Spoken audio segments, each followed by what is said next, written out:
नमस्कार, मैं हूं प्रवीण दुबे। एक दौर था जब नेता अपने इलाके से चुनाव जीतकर उस इलाके की पहचान ही अपने नाम की करवा लेते थे। अब वोटर इरेजर लेकर बैठा है। आपके नाम की छाप गहरी हुई नहीं कि उसने मिटाना शुरू किया। एमपी में भी बीते 2 चुनावों से यही हो रहा है कि जो इलाका जिनके नाम से पहचाना जाता था वही उस इलाके से चुनाव हार गए। बहरहाल इस बार सूबे के दोनों प्रमुख राजनीतिक दलों ने तय किया है कि चुनाव का टिकट आपकी बनाई गई इलाकाई पहचान के आधार पर नहीं बल्कि जीतने की योग्यता के आधार पर दिया जाएगा। अभी तक की मिली विश्वसनीय खबरों के मुताबिक भाजपा के नीति नियंता क्रमांक 2 यानी केंद्रीय गृह मंत्री अमित शाह ने भोपाल के लगातार दौरों के बाद यह तय कर दिया कि इस बार बहुत से ऐसे विधायकों के टिकट काटे जाएंगे जिनका प्रदर्शन बेहद खराब है। उधर दूसरी तरफ कांग्रेस के प्रदेश अध्यक्ष कमलनाथ ने भी त्रिस्तरीय सर्वे करा के ऐसे विधायकों की लिस्ट बना ली है जो फाइनेंस की भाषा में एसेट नहीं बल्कि लायबिलिटी है। तो आज बात करेंगे इसी मसले की कि कितने विधायकों के नाम के आगे इस चुनाव के टिकट वितरण तक पूर्व लिख दिया जाएगा, किन किन इलाकों से कांग्रेस और भाजपा अपने माननीयों को विदा कर रही है, और यह भी कि क्या टिकट न मिलने के बाद ऐन वक्त पर होने वाली दल बदल इस बार भी होगी या रुक जाएगी। एक बेहद खास पैनल हमारे साथ मौजूद है जिसके पास ये सारे सवाल लेकर जाएंगे और कहेंगे जवाब तो देना होगा, लेकिन रस्मन सबसे पहले आपको दिखाते हैं एक रिपोर्ट। देखिए,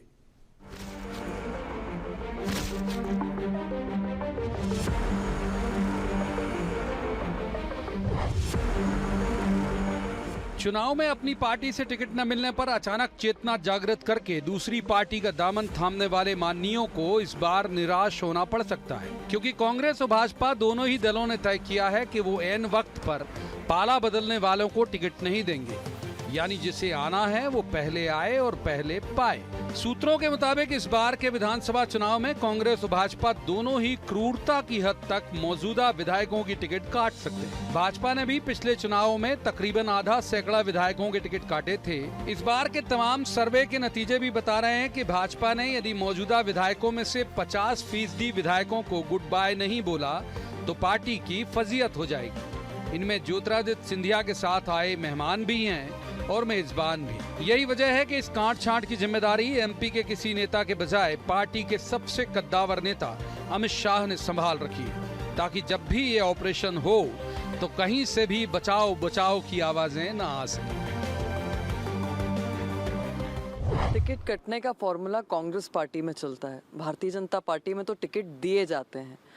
और मुझे लगता है कि हमेशा समीकरणों को देखा जाता है, जनता में कौन लोकप्रिय है उनको देखा जाता है, कौन कार्यों को पहुंचा रहा है, सरकार के संगठन के विचारों को कौन लेकर जा रहा है, उन सबको देखा जाता है। तो एक पॉजिटिव एस्पेक्ट है। कांग्रेस तो पिछले चुनाव के बाद दूध से इस बुरी तरह जली हुई है कि यदि उसने छाछ को भी फूंक फूंक कर नहीं पिया तो जीभ ही नहीं पार्टी की समूची प्रतिष्ठा ही जल जाएगी। जाहिर है कि उसने भी तय कर लिया है कि जो भी आयाराम गयाराम का सिलसिला हो वो अभी हो जाए, टिकट के बाद वो भी एंट्री बैन कर दे। कांग्रेस ने भी अब तक जो 3 प्रमुख सर्वे कराए हैं वो बता रहे हैं कि 50 से अधिक उनके विधायकों को यदि नहीं बदला गया तो सरकार बनाना उनके लिए दिवा स्वप्न से कम नहीं होगा। कांग्रेस में चीरफाड़ का अधिकतम जिम्मा कमलनाथ के पास ही है। दिग्विजय सिंह सिर्फ उन नामों की सूची तैयार कर चुके हैं जिनका ऑपरेशन करना जरूरी है। देखिएगा, भारतीय जनता पार्टी यदि अपने 50% टिकट काटने की कवायद कर रही है या ऐसा प्रचार हो रहा है तो यह अपने आप में एक बड़ा संकेत है कि वे लोग 50% लोग हार रहे हैं, और हार रहे हैं तभी उन्हें टिकट काटने की जरूरत पड़ रही है।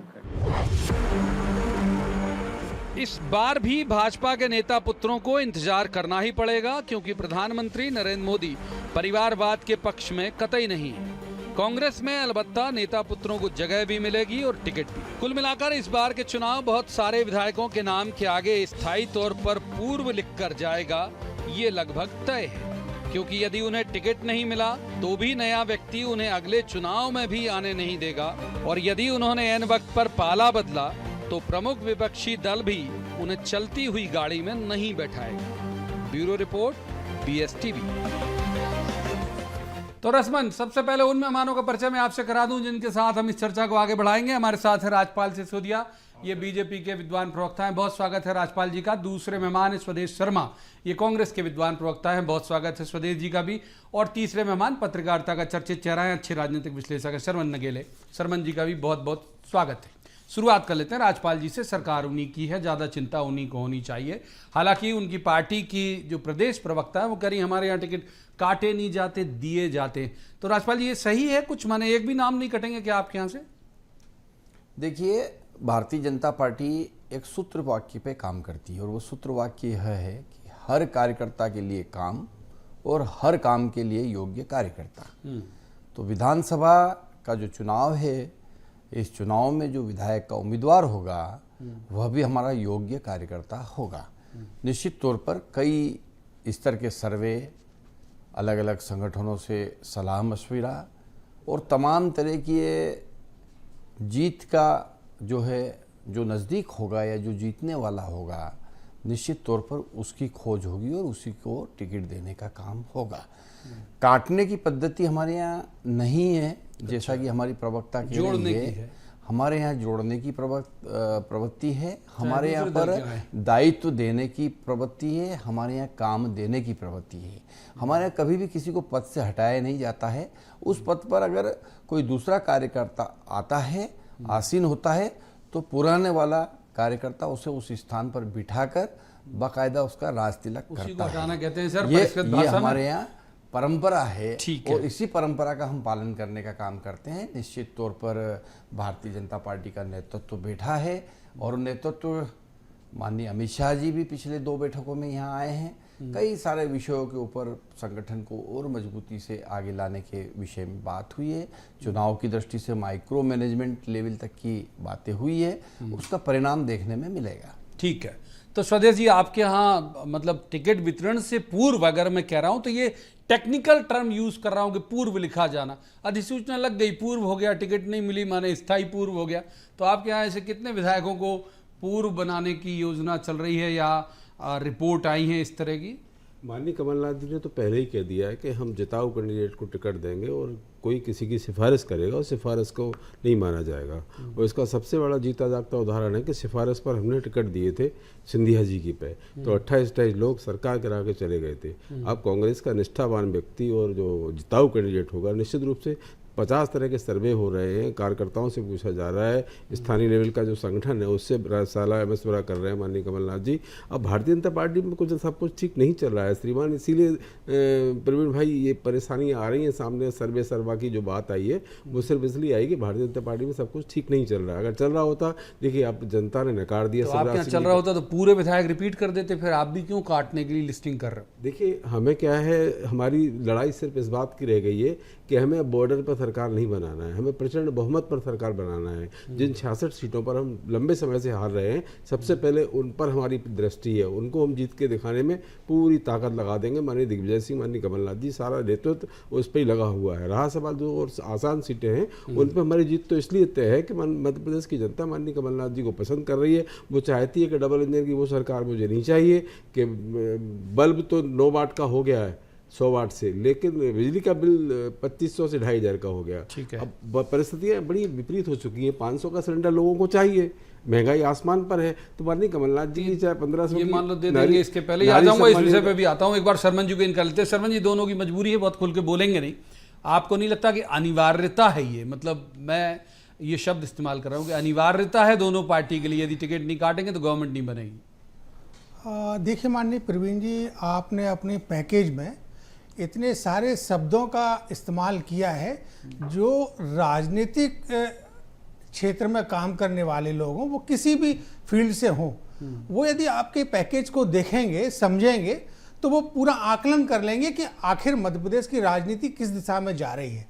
और आपने उस बात को भी इंगित किया है कि जो आपने भी अंत में कहा कि उसकी अनिवार्यता, आपने इस बात को पूरे पैकेज में सिद्ध कर दिया है कि राजनीतिक दलों की सत्ता बनाए रखने के लिए, लोकतंत्र में संविधान के तहत सत्ता बचाए रखने के लिए, पुनः बचाए रखने के लिए अनिवार्यता है ये। और ये अनिवार्यता को अब दोनों राजनीतिक दल अपने अपने तरीके से उसकी परिभाषा कर रहे हैं कि अब जैसे कि एक भारतीय जनता पार्टी की तरफ से आया कि नहीं हम टिकट काटते नहीं है, देते हैं। ये कौन सी परिभाषा है भाई? आप उनको रिपीट कर रहे हो तब तो समझ में आता है, तब तो उनको देते हो। तब तो रिपीट कर रहे हो तब तो समझ में आता है कि आपने उनको पुनः आपने उनको सम्मानित किया है। जब रिपीट नहीं कर रहे वो घर बैठ गए तो क्या माने, उसकी भाषा परिभाषा क्या होगी? इसी तरह से कांग्रेस पार्टी, आप देखिए जहाँ तक मध्य प्रदेश में जो माननीय अमित शाह जी आए या माननीय कमलनाथ जी की बात आ रही, सर्वे की बात आ रही, सारी चीज़ें आ रही। देखिए मध्य प्रदेश का जो इस समय राजनीतिक परिदृश्य जो चल रहा है वो बहुत बेहद रोमांचक और बेहद संघर्ष वाला चल रहा है। इसमें कोई दो राय नहीं, इसमें कोई दो राय नहीं, बेशक एक, हाँ बात पूरी करिए। दोनों राजनीतिक दलों के बीच में बहुत ही संघर्ष का चल रहा है और दोनों दलों के लोग इस बात पर पूरा अपना फोकस लगा रहे हैं कि किसके थोड़ा बहुत भी किसी की अपनी भाषा शैली से, उनके कार्यकर्ताओं की दृष्टि से, उनके बयानों की दृष्टि से, उनके नेताओं के कामकाज की दृष्टि से, उनकी बॉडी लैंग्वेज की दृष्टि से किसी का भी हमको मौका मिले और हम उस पर जो है ना अपना उसको एज ले लें, उस पर हम उन पर हमला करें। एक तो ये बात आ रही, दूसरा ये भी आ रहा है कि दोनों दलों के लोग एक दूसरे के कार्यकर्ताओं को, नेताओं को और उनके जो पूर्व या वर्तमान पर बिल्कुल पैनी नजर दौड़ाए हुए हैं और बिल्कुल उनको एक तरह से उन पर उनका फोकस है। ठीक है, रैकी कर रहे हैं, मैं रैकी शब्द कह रहा हूँ। रेकी कर रहे हैं, अच्छा शब्द इस्तेमाल किया। एक बार फिर से राजपाल जी को इन करते हैं। राजपाल जी, बहुत कट टू कट पूछ लेता हूं मैं आपसे कि आपके पास जो मेज़बान थे वो तो थे ही, जो स्वदेश जी कह रहे हैं कि आप मेहमान लेके आए पिछली बार इनकी पार्टी से बहुत सारे, 28 तो हो गए थे, वो पूरे ही मेहमान आपके थे कि नहीं, ये नहीं कह सकते। उन मेहमानों में से सारे की टिकट रिपीट होगी या फिर लग रहा है कि नहीं भाई परफॉर्मेंस देखा जाएगा? और अच्छा कर देता हूँ आपकी दुविधा को बचाते हुए कि क्या विधायकों को टिकट देने की वजह उनका परफॉर्मेंस आधार बनेगा? निश्चित तौर पर राजनीति में आकलन जो होता है किए हुए कार्य पे ही होता है, किसी भी राजनीतिक दल में। और भारतीय जनता पार्टी तो निश्चित तौर पर कई लेवल के और कई स्तर के हमारे यहाँ पर आकलन करने वाले हमारे वरिष्ठ लोग होते हैं, सामूहिक निर्णय होते हैं। अब जिन मेहमानों की आप बात कर रहे हैं वो तो उपचुनाव में जीतने के बाद रच-बस गए। अच्छा। अब तो वो परिवार के ऐसे सदस्य हो गए, ऐसे घुल मिल गए जैसे दूध में मिश्री घुल जाती है। तो वो सब लोग हमारे साथ में, हमारी रीति नीति से, भारतीय जनता पार्टी की कार्य पद्धति से पूरी तरह से रच बस गए हैं। पर निश्चित तौर पर इसका मतलब ये नहीं कि उनके काम का आकलन नहीं है, उनके काम का भी आकलन हमारा संगठन सतत करता है।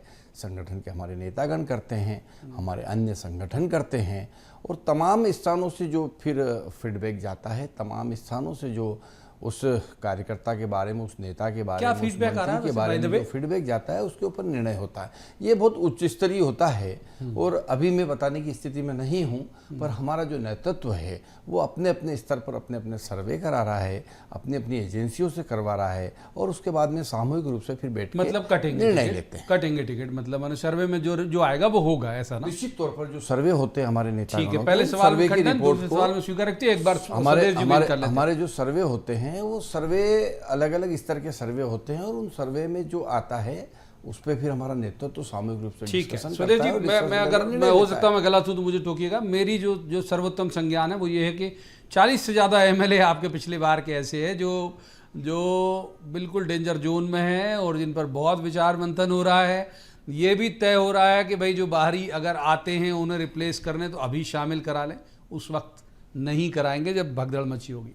ऐसा कुछ है क्या? देखिए, माननीय कमलनाथ जी का 45 साल का राजनीतिक अनुभव है। उनका अनुभव ये बताता है कि हमें कब क्या करना। उनकी अपनी ऐसी स्ट्रेटजी है कि कोई समझ भी नहीं पाता है। और ये शिवराज सिंह जी भी जानते हैं इस बात को कि कमलनाथ जी से टक्कर होने का अर्थ ही ये है कि वो केंद्रीय नेतृत्व को आना पड़ा। अमित शाह जी को 4-4 बार आना पड़ा और आके रात के अंधेरे में आते हैं, क्या गुफ्तगू करके चले जाते हैं। उनको पता है कि मेहमान, जो अभी मेरे मित्र बोल रहे थे कि मेहमान आए घुल मिल गए मिश्री की तरह, दूध में ऐसी मिश्री होती है। अरे भाई, आपने कंकड़ दूध में डाल ली है, देख लेना बहुत परेशानी आपको आने वाली है, बहुत ज़्यादा परेशानी आने वाली है। इसीलिए नेतृत्व, केंद्रीय नेतृत्व बार बार आ रहा है। केंद्रीय नेतृत्व ने हालांकि कर्नाटक में भी प्रयास किया, हाथ क्या हुआ, कांग्रेस की सरकार बनी, नहीं कर पाए कुछ भी। माननीय प्रधानमंत्री महोदय ने हिमाचल की अगर बात बात करें तो एक एक बागी प्रत्याशी से बात की फोन पर, वो वायरल भी हुई, मीडिया में हमने आपने सभी ने देखा। माननीय प्रधानमंत्री महोदय ने चुनाव जिताने के लिए, सरकार बनाने के लिए अपनी गरिमा को भी ध्यान नहीं रखा। पूरी कोशिश के बावजूद इसके कांग्रेस की सरकार बनी। मध्य प्रदेश में हमारी लड़ाई, हमको बात अधूरी रह गई थी। हमारी लड़ाई सिर्फ इस बात की है कि हमको प्रचंड बहुमत के साथ सरकार में आना, 150 प्लस सीटें लेकर के, चाहे इनके लोग लाने पड़े इनकी तरह, बात मान लो जो भगदड़ मची, मान लो इनके इस पर तो फिर कांग्रेस भरोसा नहीं करती, लेकिन हमारी विचारधारा से जो लोग सहमत हैं, निश्चित रूप से आप देख रहे हैं इनके यहाँ भगदड़ मची, जैसी कर्नाटक में मची थी वैसी यहाँ मची हुई है। लगातार मैं देख रहा हूँ 2-3 महीने से खूब सारे लोग इनकी पार्टी से अविश्वास इनको हो रहा है। इनकी 160 विधानसभाओं से इनके विधायकों को खदेड़ दिया गया, इनकी विकास यात्रा को जनता ने खदेड़ा। माननीय मुख्यमंत्री महोदय का चेहरा जनता नहीं देखना चाहती है, और यही स्थिति केंद्र की जो भाजपा की का संगठन है वो भी नकार चुका है। सरवण जी को इनका लेते, सरवण जी बात कर लेते सिंधिया जी पे, वही जो मैंने राजपाल जी से पूछा था। आए थे बहुत बल्क में, बहुत ज़्यादा लोग आए थे, कुछ एक नाम में गिना भी सकता हूँ भाई, जैसे बिसाऊ लाल हो गए या बाकी के लोग भी हो गए। आपको लगता है कि पूरी टिकट रिपीट करेगी बीजेपी? देखिए माननीय प्रवीण जी, आपने बहुत अच्छा सवाल किया है। मैं लगभग सभी चैनलों पे इस बात को कहता हूँ, और मैं बहुत ही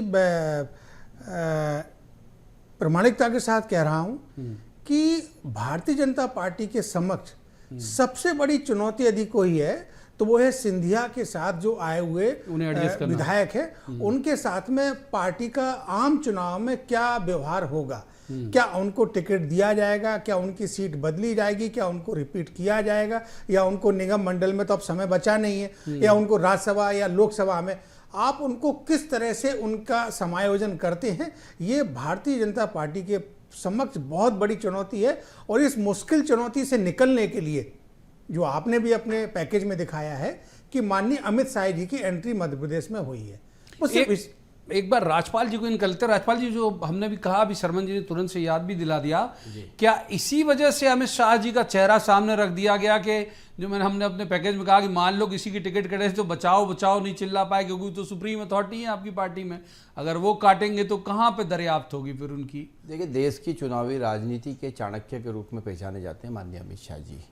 अमित शाह जी जब राष्ट्रीय अध्यक्ष थे तो उनके नेतृत्व में ही भारतीय जनता पार्टी विश्व की सबसे बड़ी राजनीतिक दल बनने का काम हुआ, और सदस्य संख्या के नाते भी हम आज विश्व के सबसे बड़े राजनीतिक दल के रूप में स्थापित हुए। निश्चित तौर पर उनका एक लंबा अनुभव है, संगठन का उनका एक अनुभव है। लंबे समय तक उन्होंने गुजरात में सरकार बनाने का काम किया, उत्तर प्रदेश में सरकार बनाने का काम किया, देश की सरकार बनाने में उनका बहुत अहम भूमिका रही।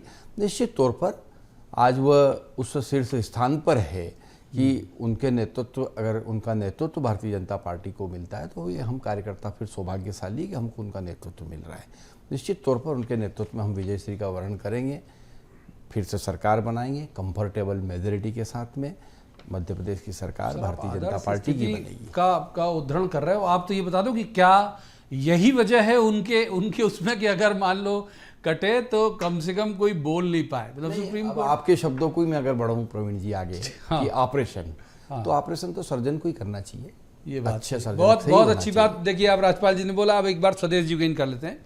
स्वदेश जी, बहुत सारी सीटें ऐसी हैं जिनके लिए कहा जा रहा है दिग्विजय सिंह जी बड़ा कोई फॉर्मूला लेके आए हैं, 66 हैं या 67 हैं, इसको लेके सवाल उठते रहते हैं भाई जो बहुत वीकर सेक्शन आपका लंबे वक्त से रहा हुआ है, तो उसमें नए नाम आपकी पार्टी के ही तय करेंगे अपन, या फिर तय कर लिया कि भाई वहाँ से कौन जीत सकता है, चाहे जिस भी दल का हो, जैस का हो या बसपा का है या सपा का है, उस पर डोरे डाले जाएं?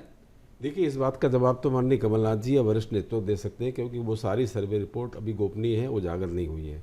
रहा सवाल इस बात का कि मध्य प्रदेश की जनता सरकार से ऊब चुकी है, उकता चुकी है, वो भाजपा 3 गुटों में बढ़ चुकी है। मैं कई बार बोल चुका हूँ, शिवराज महाराज और नाराज, इनका देवतुल्य वह कार्यकर्ता जिसने इनकी पार्टी को सींच कर यहाँ तक पहुँचाया, जिसमें राजपाल सिसोदिया भी शामिल हैं, यहाँ तक पहुँचाया कि विश्व की सबसे बड़ी मिस कॉल वाली पार्टी कही जाने लगी। भले ही 2018 में मध्य प्रदेश में मिस कॉल में लोचा हुआ था, वो इन्हीं अमित शाह जी ने कहा था आपकी बार 200 पार, हद से क्या हुआ था सबने देखा। ये कितनी भी एड़ी चोटी की ताकत लगा लें, 2014 में जो भारतीय जनता पार्टी का वो मोदी जी का एकदम बढ़े थे, एकदम आगे हाइट पकड़ी थी, उसके बाद डाउनफॉल शुरू हुआ। 2018 आते आते आपने देखा होगा, चाहे मध्य प्रदेश, छत्तीसगढ़, राजस्थान, महाराष्ट्र, सब जगह इनकी सरकारें चलेंगी, अब भी लगातार जा ही रही हैं। मतलब इनका डाउनफॉल शुरू हो गया, क्योंकि देश जान रहा है कि मणिपुर जल रहा है, माननीय प्रधानमंत्री महोदय उसमें भी भाषण देने में राजनीति करते हैं। तो देश पढ़ा लिखा है, जानता है इस बात को कि अब इनको बाहर करना है सत्ता से, से मन बना लिया जनता ने। ठीक है, एक बार सरमन जी को इन करते, जो एक हमारे इसका बहस का एक पहलू ये भी था सरमन जी, जो इलाकाई मैंने कहा कि पहचान बन जाते हैं, जो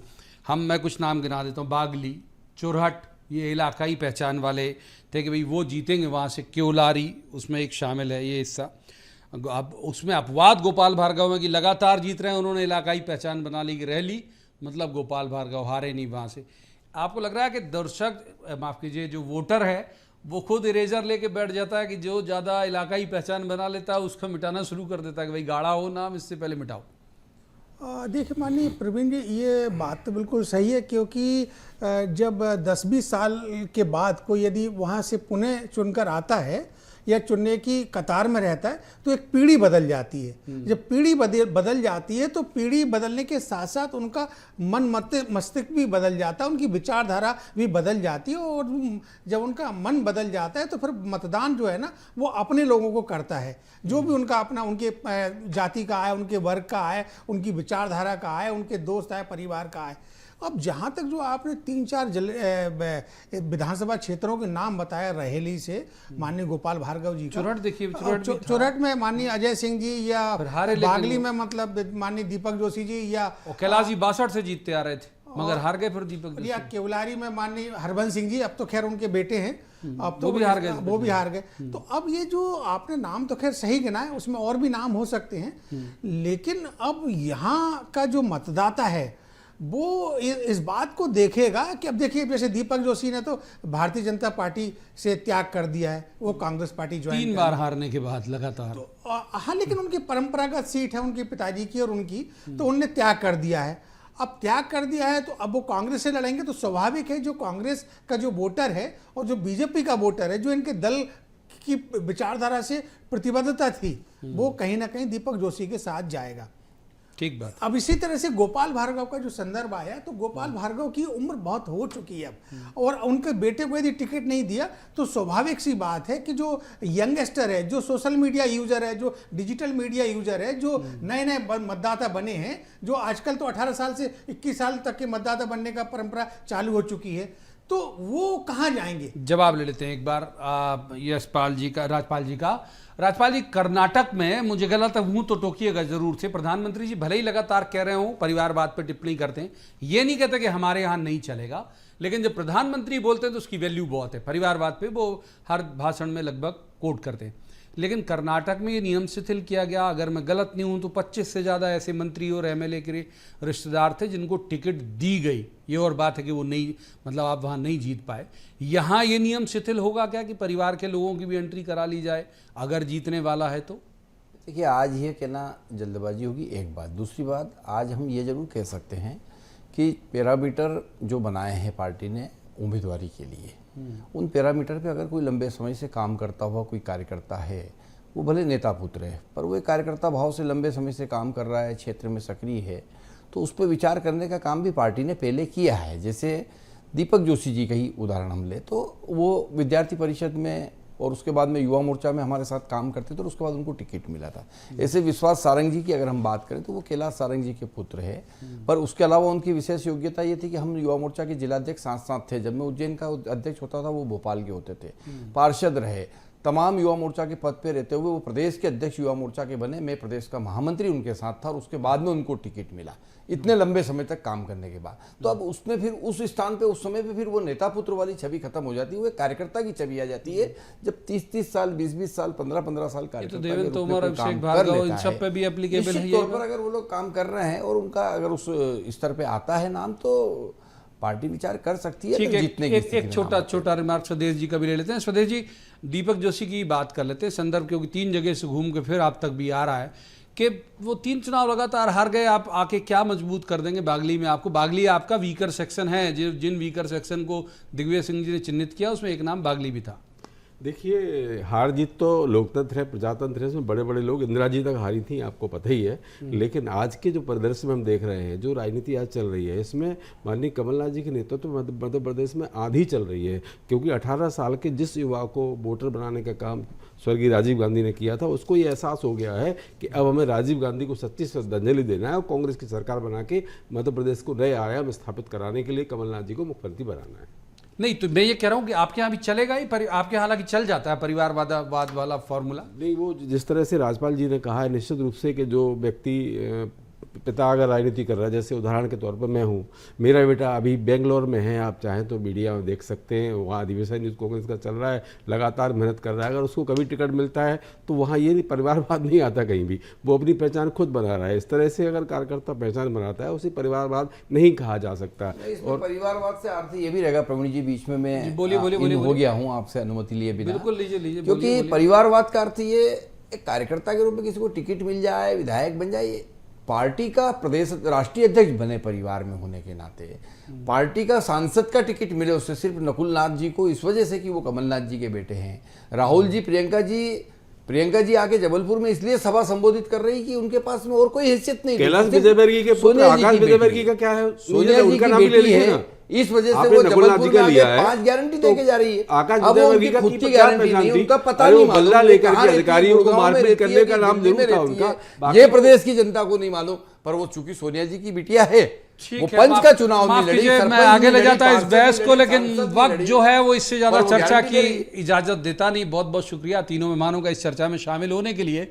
लेकिन ये बात तय है कि यहाँ पर जो भी दावे आपने सुने होंगे, जो भी बात आपने कही होंगी, बहुत आदर्श स्थिति आपको दिख रही होगी राजनीतिक दलों की। दर हकीकत ऐसा है नहीं। वो दलों के अंदर बहुत सारी उथल पुथल चल रही है, बहुत सारी जो स्टडीज़ हैं वो चल रही हैं, कई तरह के जो दक्ष लोग हैं वो बुलाए गए हैं। तो जाहिर बात है बहुत सारे लोगों का टिकट कटेगा, और जो सूचियां हवा में तैर रही हैं, धड़कनें उनकी भी खामोश हो रही हैं। आज की चर्चा में इतना ही। कल किसी खास मसले पर खास पैनल के साथ बैठकर कहेंगे, जवाब तो देना होगा। आप देखते रहिए BSTV।